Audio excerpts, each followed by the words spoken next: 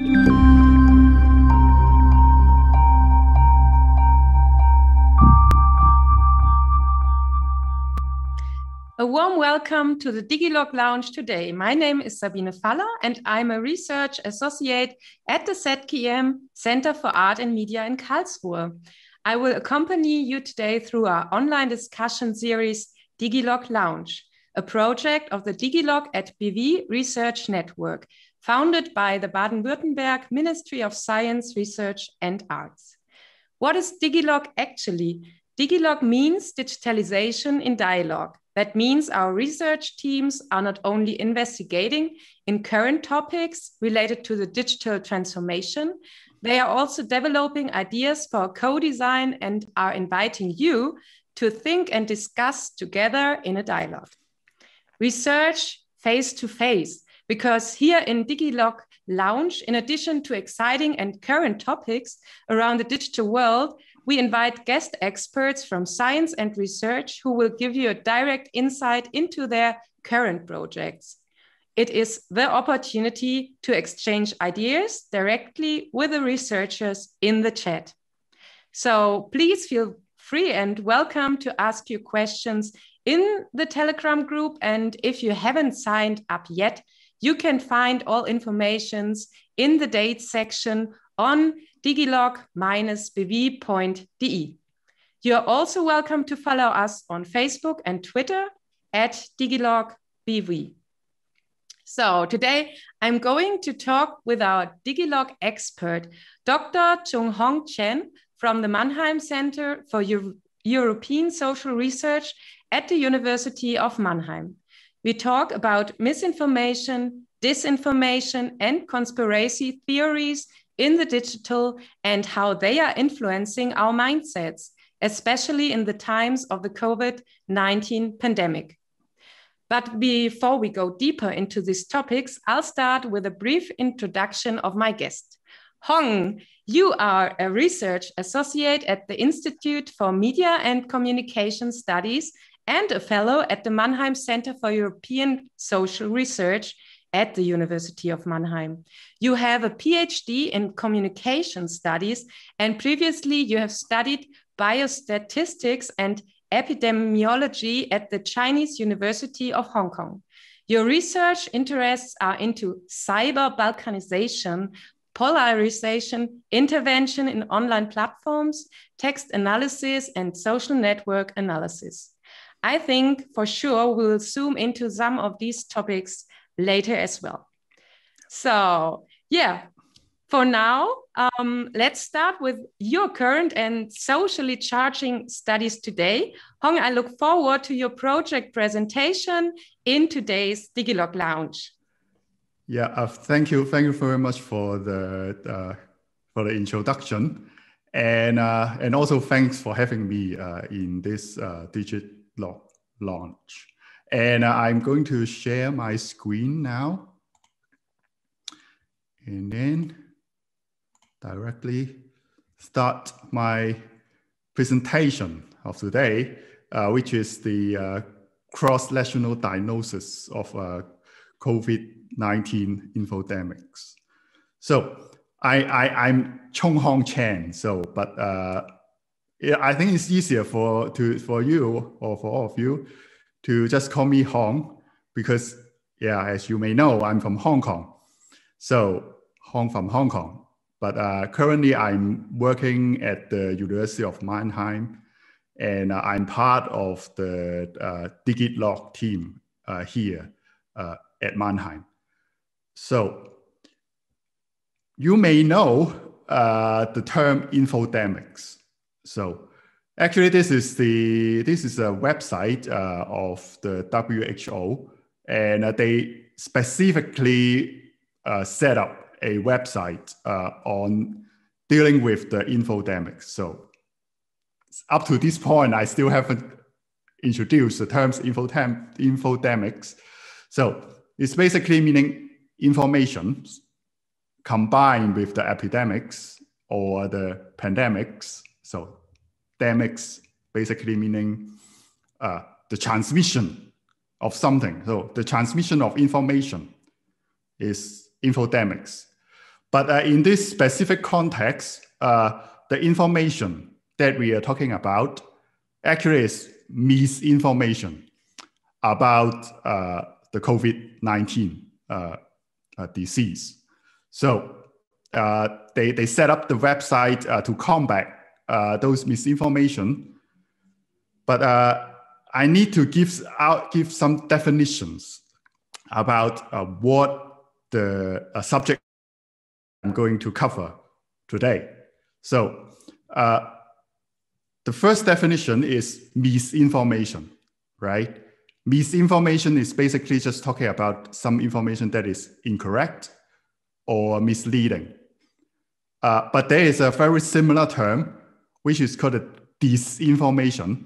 Okay, disinformation by itself is actually also misinformation, but the intention for that information is different. So the disinformation have the deliberate intention to deceive or to create harm.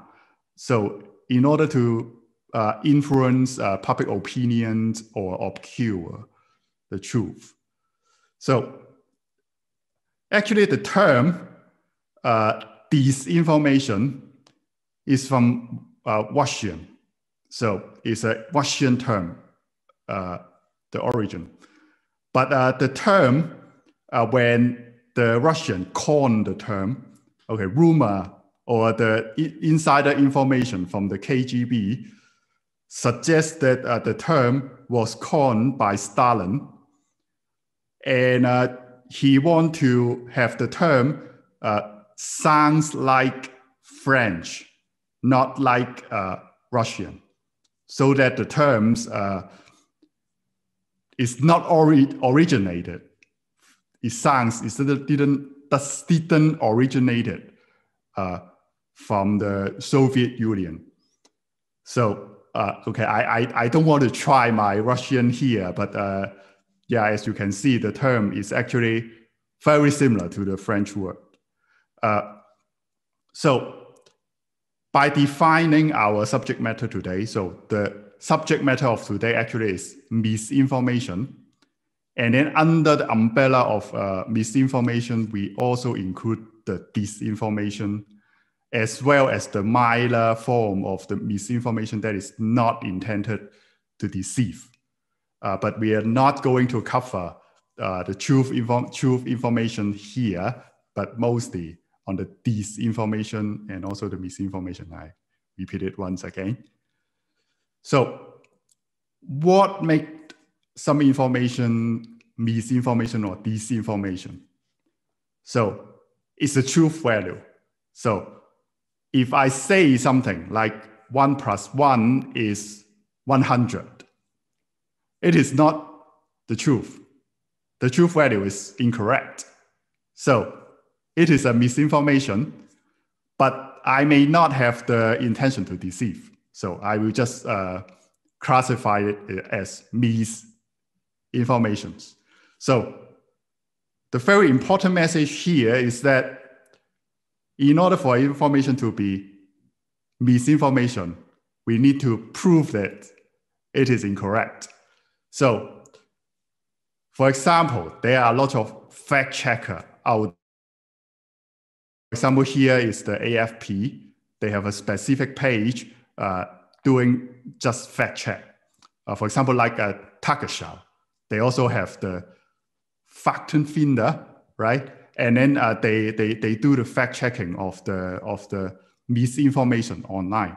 So when a piece of information is debunked by those fact checkers, by definition, it is now a misinformation. For example, here there's some information circulating online saying that there is a video showing the Chinese people toppling the 5G tower because of the corona fears. And the AFP did the fact checking, and then they prove that it is misinformation. I can also prove that it is misinformation.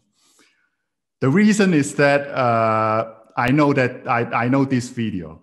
That video is actually from Hong Kong, And so it is much older video. So it's like in 2019. So the video was not related to Corona in any way, but people circulated online so that it can create some turmoil online or create some talking online. So there is some surface that's index all these debunked misinformation. One of them is the Google fact-checking API. And then I can get all these information from there, and then I do the analysis of those misinformation. And I collected around 3,600 of those COVID-related misinformation. The time period actually is just cover the first wave of Corona. So it's ended by the end of July last year. So it seemed like a long time ago. And so actually I've collected information from a lot of different countries, but I will just focus on 5 countries today. So India, China, the US, France, and also here, Germany. The reason is that these are some big countries in the data set, as well as these countries have different socio-political system. And that's why we will focus on these 5 countries. And as you can see from here, Germany doesn't have a lot of COVID misinformation compared to other countries. And so this is a very interesting point, but we will come back to it later. So I use a method developed here in Mannheim by me, which is called a cross-lingual topics modeling, which is a text analysis method that we can distinguish or study the topics in those misinformation. And in general, we can classify those topics into 2 broad categories: the health misinformation and also non-health misinformation. So health information is simple to understand. Okay, they are related to the scientific health aspect of the pandemic. So it's basically talking about, for example, like wrong treatment or wrong way to prevent the disease. And so in here, theoretically, we assume that the health misinformation come and go with the development of the COVID pandemic. And then on the other hand, we have the non-health misinformation. So non-health misinformation, I will show you one example later. These misinformation taking advantage of the crisis. And so they generate some fabricated claims, which is politically driven. And so these misinformation is emerged during the crisis, but the fluctuation of those information is independent of the crisis.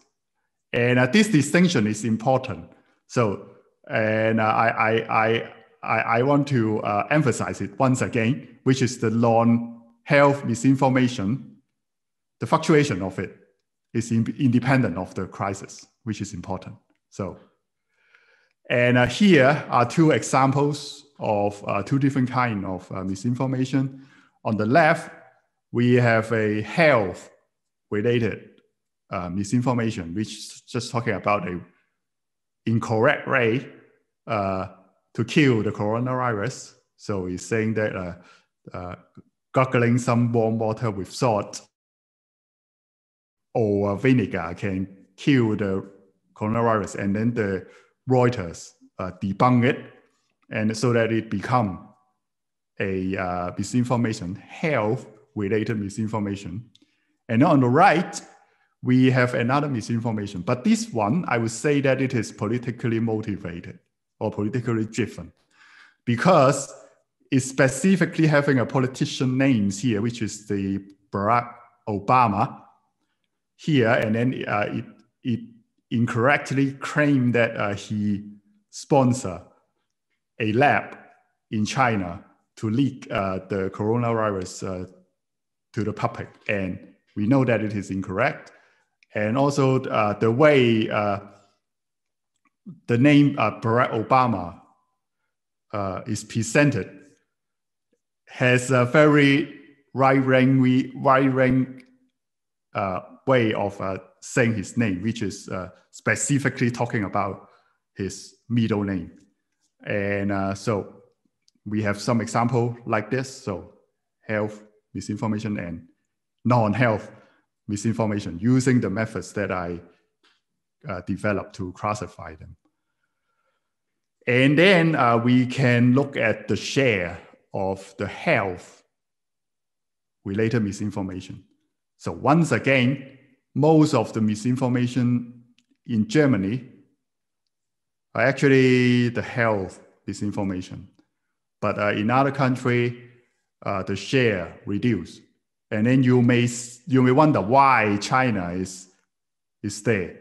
So a lot of people are inside China share a lot of rumors, and to voice out their dissatisfied with the lockdown measure in China during that time. So those misinformation became non-health related. And that's why the share of the health-related misinformation is so low in China. But you can see that, India and also the USA also have a lower percentage of health misinformation there. So remember that I told you we theorized that the non-health misinformation, their fluctuation is independent of the development of the pandemic. So now we can plot the time series of the prevalence or the incidence of those misinformation, as well as the development of the pandemic. So the green line here actually is the number of new cases per week, I think. Yeah, and then the orange line actually is the number of misinformation during that particular week. And so the interesting thing is that if you look at, this column is actually China. So the development of the infodemics and the pandemic is synchronized in China. And then in Germany and as well as in France, the development of the infodemic also follow the epidemic, the development of the COVID crisis. But in the US and also in India, the development is independent of the development of the infodemic is independent of the actual situation of COVID on the ground. So I have actually done time series analysis to prove that these three and also these, the two time series match. I mean, they check each other, but these two, they are independent of each other. So based on this analysis, we can do what I call the cross-lesional diagnosis of infodemics. So I borrow some term from epidemiology here. So the point source infodemic meaning that the infodemic is a direct product of the pandemic. So, and then most of the misinformation is related to the scientific aspect of the pandemic. And then there's another kind of infodemics, which is called a continuous infodemics.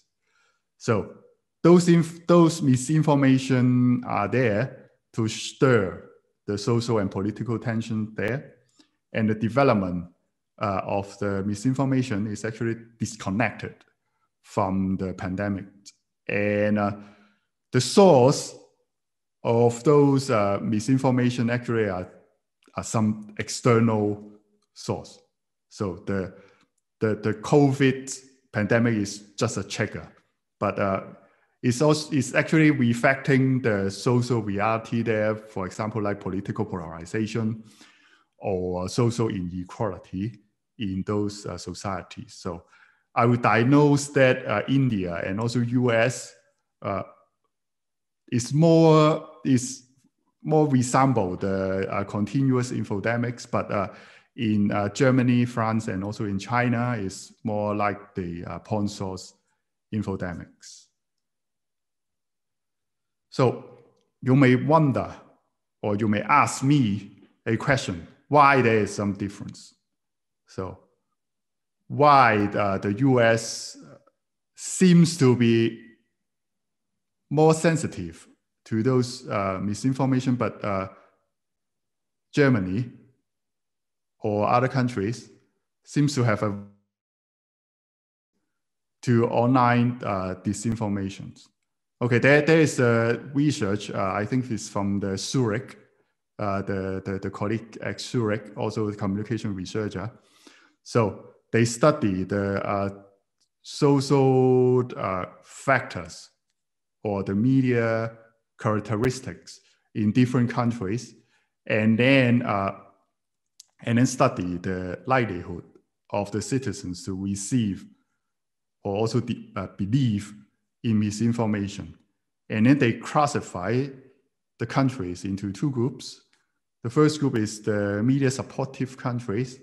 So actually Germany is one of those those media supportive countries, but there's other kind which is called the polarized groups. And so in the polarized group, for example, like Portugal and also Spain, so they have a relative weak public broadcast system. So here is PBS is public broadcast system. They have a relatively weak public broadcast system. And also they have higher usage of social media than the media supportive groups. And also there are other factors. For example, like these factors are more related to the political system. Polarization index is inverted. So if the country have a higher level of political polarization, that country actually is more susceptible to online disinformation. But if the country is not polarized, it's more resistant. And also populism. So if the country have more politicians classified it as populists, so that country is also more susceptible to online disinformation. So USA is actually here. So they have very weak public broadcast system, and also their political polarization is much higher than in Germany, for example. And this is another result, which is from the Reuters Institute at the University of Oxford. So they survey every year the media habit of the citizens in a lot of countries, and Germany and USA included. And as we can see, this is actually the results from Germany. So the top two are actually public broadcast systems. So the RAD, and also the CDF. Both of them are public broadcast system. And the use is very, very, very high. So 40% and 28%. But in the US, the usage itself is more fragmented. So we don't have a very strong player in the US media system. But the most strong one, or the most used one, is Fox News. So 21% of the US citizen said that they use Fox News 3 times per week. But the public broadcast system is very, very, very weak. And for example, the NPR and the PBS, okay, just slightly about 5% of the citizens actually use those public broadcast system. And then we talking about the trust. So in Germany, so most of the citizens in Germany actually trust the public broadcast system. But in the case of the US, the public broadcast system, except the NPR, is here. So NPR is trusted by only 79% of the citizens, but the PBS is not even there because this is not widely used. But the most important point here is that for the Fox News, it's the most used media outlet. But a lot of the citizens there actually doesn't trust Fox News. So the media trust there is actually very low. And that's why it gives rise to the susceptibility to online disinformation. So the research so far is history. So it's last year, almost a year ago now. So what should we do to look forward? So what we can look forward. So as I've said previously, so the study period covered only the first wave of Corona. So it ended by the end of July. But we know that there is a lot of development after the first wave. So we may ask the question, which is, has the resilience to online disinformation changed in Germany? So there are some signs that this resilience may have changed. The first sign is that this is again from the Oxford University. So for the first time, social media surpassed the print media as the second most common news source for German people. So, which is not a good sign in terms of the resilience to online disinformation. And then we have, we know that after the first wave, there are more what we call the Corona demo. And so these people have a different view of the Corona pandemic here in Germany. And likely they have also exposed it to some alternative information source. And for example, like Telegram. So this Telegram, by my definition, is not a social media. It's more like a personal IM kind of software. And then, for example, in this report, it's saying that there are a lot of conspiracy theories following on Telegram. So the more use of Telegram, there are higher risk. Okay, if you subscribe to those channels, you have higher risk of receiving that kind of mis or disinformation. So this enter the Digilog research. So we want to continue this kind of research, but this time we are not studying those kind of misinformation. Instead, we are going to do a panel survey. And here we have a team of political scientists, for example, Lavaretta, the Booth and Shun are the political scientists here at the MSS. And then we have Christina Eda and also Wolf. They are from the GASES, and they are expert in survey research, and also they are very established sociologists. And we want to study the usage of social media as well as the public broadcast system here in Germany. And then we also want to study the citizens' propensity to believe in misinformation. We actually ask the subject or the citizens here whether or not they believe in some misinformation. And also we also study the trust in political institutions here.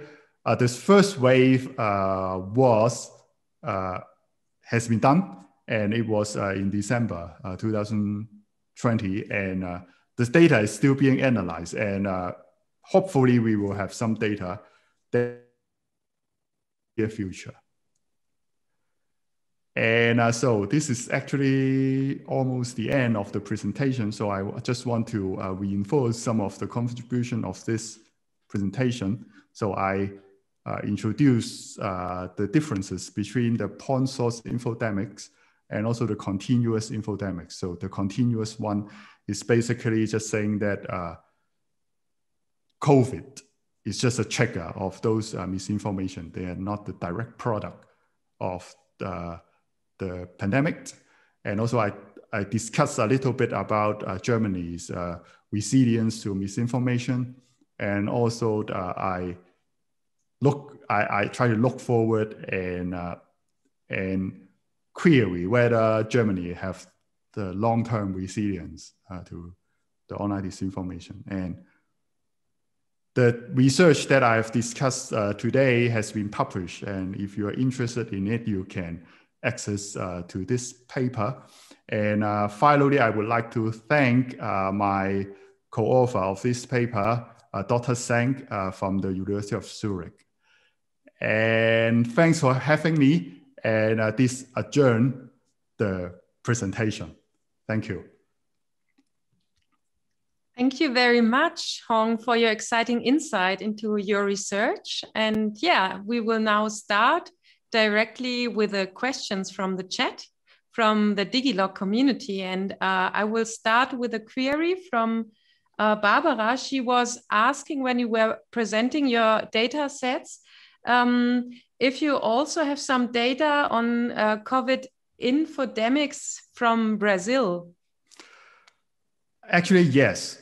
We have some data from Brazil, and but we haven't analyzed it because it is, by comparison, is not there. Actually, we have a lot of countries, Brazil, and then also the UK, but we didn't analyze it, unfortunately. But I can somehow share those kind of information as data, actually. Mm-hmm. But yeah, so maybe follow my Twitter, and then later I will share those data. Okay, and so what was your choice, or like the selection you have made at the beginning for your studies? How did you choose the countries? What was the reason why you collect some data and some not? Yeah, so actually we collect a lot of data. Actually, we have a lot of data on this, okay. But the focus of today, or actually we in the paper, we just select the top 5. Yeah, and actually we have others, and then yeah, we actually have a lot of data, but we didn't analyze all the countries. Mm-hmm. Yeah. Okay. Maybe in the future, more work to come. Yeah, I will continue with the question from her. Like, going a little bit deeper into the topic, if you found out some correlations between the resilience of these countries and their education systems. Okay, this is a good question. And actually, I haven't considered this point, but I would, speculate. This is just a speculation, which is if there is higher education attainment, it may not directly convert it to higher resilience to online disinformation. As you can see from the case of the US. So US in general have a very high education attainment than a lot of countries. But the infodemics there is still very strong. So yeah, I would say that it may have a general trend, but there will be a lot of exceptions. Okay. Yeah. Maybe we jump from these questions if there is an influence of the education system into the influence of social media and the use of social media in these countries. And there is a question from Andreas. So Hong, what do you propose to the politicians? Should social media be regulated much more? Okay, this is a very, very difficult question for me to answer. So on one hand, I support freedom of speech. So previously I did research on censorship, but I don't support political censorship. But on the other hand, we need to consider the possible damage to the society when that kind of misinformation is circulating and then influence the society. So my point actually is that we as a citizens should do what we should do to combat those misinformation first, which is we should report those misinformation and then to the social media company, for example, so that they can regulate it first. If it didn't work, then we need to think about regulation by the government. Yeah, this is my take, and I try to answer it very carefully. Yeah. So maybe we can go a bit deeper into this. Like, is there a personal advice for you in dealing in general with informations we get online in these social medias? Like, something for everybody of us. Like, we are bombed more or less every day with these kind of informations. So, and you as an expert, what would you say? Yeah. So, okay, I like Carl Sagan. Okay, Carl Sagan is a scientist in the US, and Carl Sagan said a very important message to all of us, which is extraordinary claims require extraordinary evidence. Mm-hmm.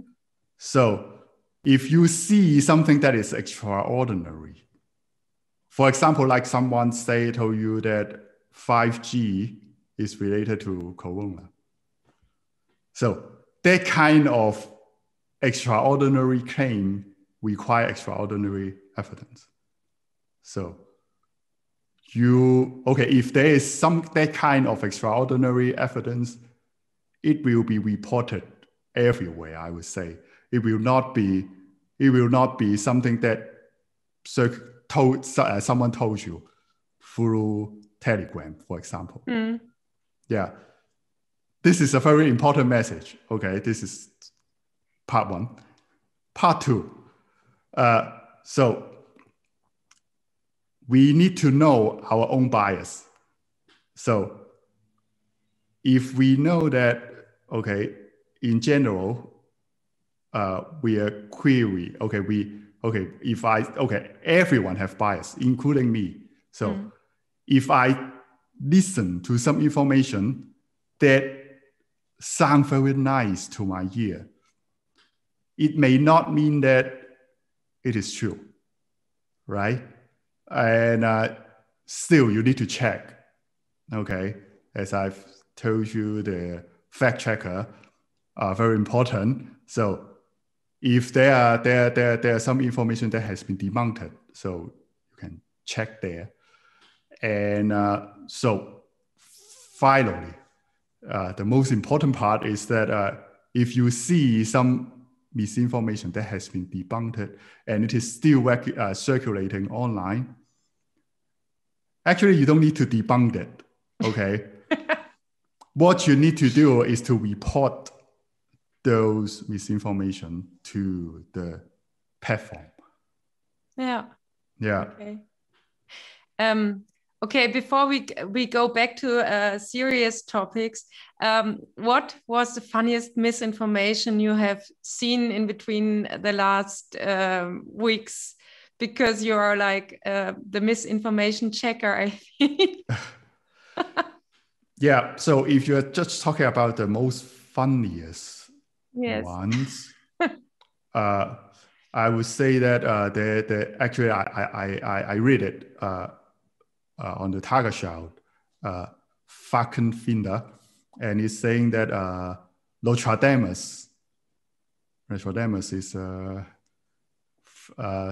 what they call it, prophet, is a prophet, and he predicted the COVID in his work.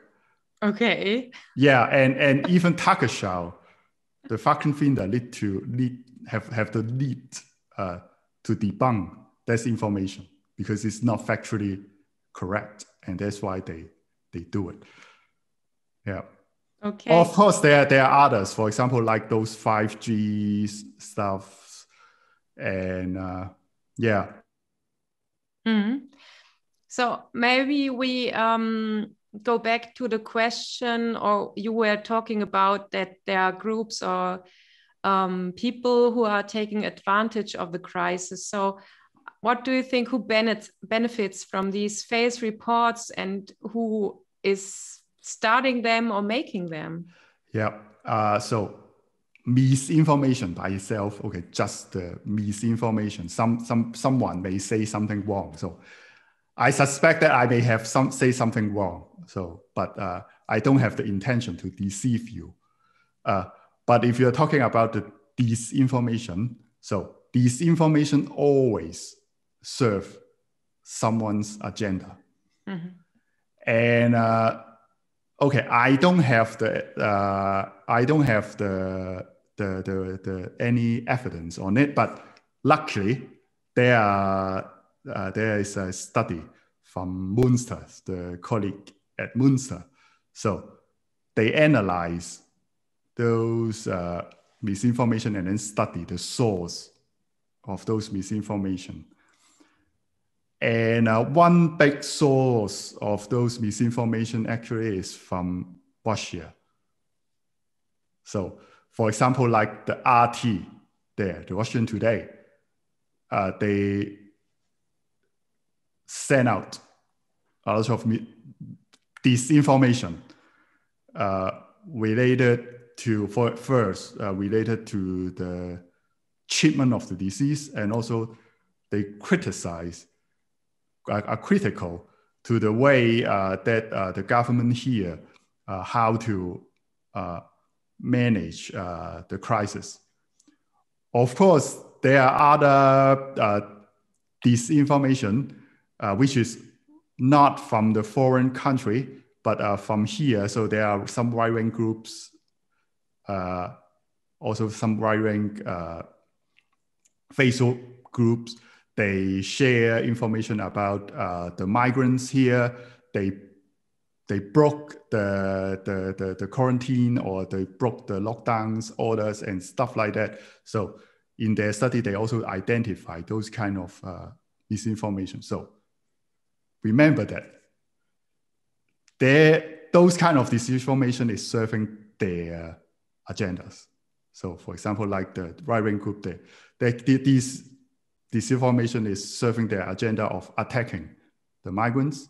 The RT, they're serving the agenda of weakening the governance here. So important, don't share those disinformation.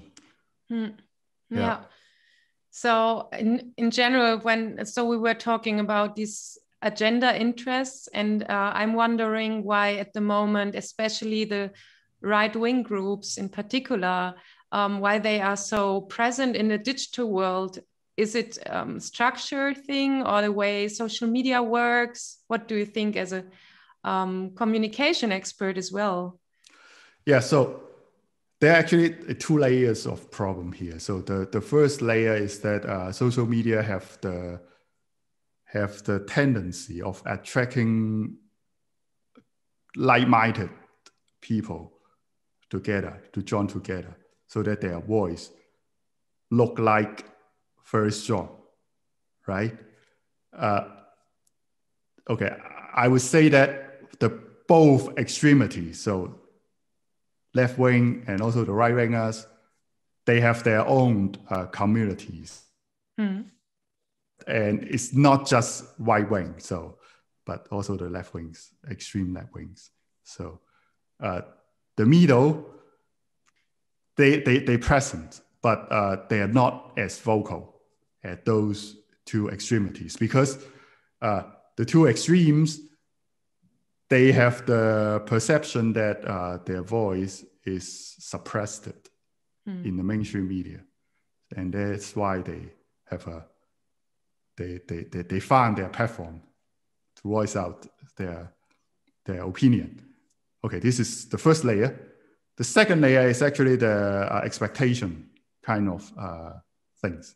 So if we expect the distribution of opinion on social media is similar to the mainstream media, so we would expect that the two extremes will be very low, but it is very high, and then it is not similar to our expectation, and that's why we have the perception that the two extremes are very close. So what do you think will be like the challenge we have to go here in Germany in between this growing age of digitalization, when we talk about these structures and layers? Yeah, so I would, okay, historically,